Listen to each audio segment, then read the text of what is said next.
Yo, Romulus, founder of Rome? Probably. Buckle up, history nerds, we're diving into the Roman kingdom. Picture Italy 753 BC. Romulus, after a disagreement with his brother, founds a city. Thus, Rome was born on hills by the Tiber River. Romulus establishes the Senate, old dudes advising the king. He offered asylum to outcasts, runaways, and anyone with a pulse. Rome quickly gained a reputation as the land of the free-ish. Romulus ruled for 37 years, then vanished. After the whole Romulus disappearing act, Rome needed a leader, stat. Enter Numa Pompilius, a peaceful dude known for his piety. Think of him as the anti-Romulus. While Romulus was all about war and expansion, Numa was about peace, religion, and expanding Rome's cultural horizons, and maybe his waistline. Dude loved a good feast. Numa established numerous religious institutions and festivals because what's a kingdom without a good party now and then?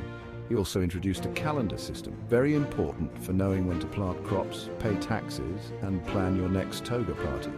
Numa's reign was a time of peace and prosperity, which, let's be honest, is a bit of a snooze fest for history books.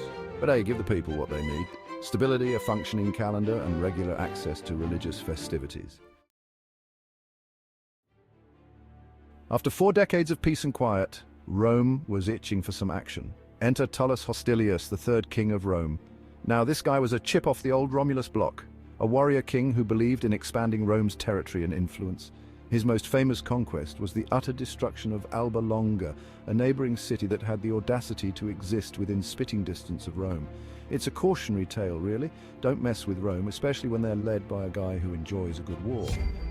Tullus wasn't all about brute force, though. He understood the importance of alliances and shrewd diplomacy, sometimes.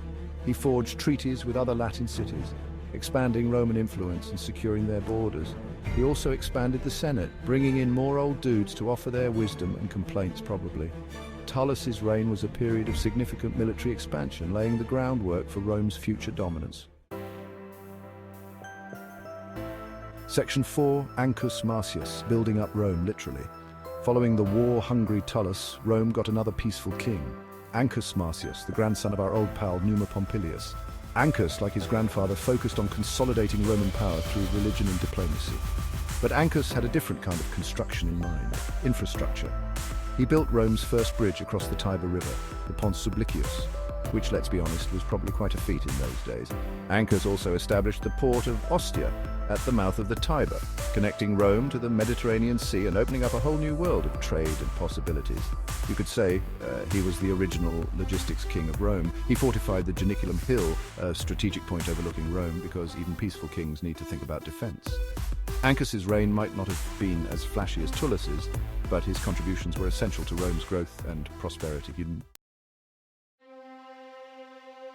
Section 5, the good, the bad, and the Etruscan kings. Hold on to your horses, because things are about to get interesting.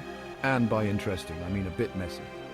After Ancus Marcius, the Roman throne was usurped by a series of Etruscan kings. The Etruscans were a powerful and wealthy civilization living north of Rome, known for their art, engineering, and penchant for fancy footwear. The first Etruscan king, Tarquinius Priscus, drained the marshes around Rome, built the Circus Maximus, Rome's answer to NASCAR, and started construction on the temple of Jupiter, Optimus Maximus. Talk about making an entrance. His successor, Servius Tullius, reformed the Roman army and implemented a census, a fancy word for counting everyone in the kingdom. This might not sound exciting, but it was crucial for taxation and military conscription. However, the good times couldn't last forever. The last Etruscan king, Tarquinius Superbus, his name literally translates to Tarquin the Arrogant, lived up to his name. Section 6, down with the kings, up with the republic. Tarquin the Arrogant, unsurprisingly, wasn't big on sharing power. He ignored the Senate, abused his authority, and generally acted like a royal pain in the toga. The final straw came when his son, Sextus Tarquinius, committed a rather egregious act. I'll spare you the details, but let's say it involved a noblewoman, a sword, and a severe lack of consent.